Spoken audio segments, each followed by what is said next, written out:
আমার স্কুল লাইফের একটা ঘটনা বলি। আমাদের স্কুল তখন তৈরি হচ্ছিল, তখন পাথর বালি সব আমাদের স্কুল প্রাঙ্গণেই রাখা হয়েছিল। কিছু পাথর নিয়ে আমরা বাচ্চা বয়সে খেলা করতাম।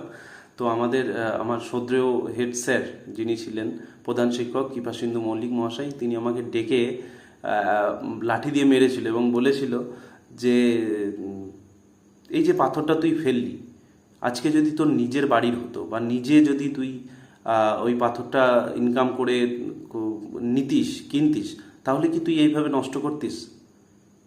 তখন হয়তো সেভাবে বুঝিনি, কিন্তু আজ বুঝি যে স্যার একটা অজান্তেই দারুণ শিক্ষা দিয়ে গেছিল। দারুণ।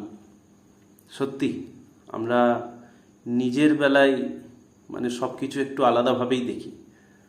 কেন পারি না অন্যজনারটাও নিজের কিছু ভেবে দেখতে?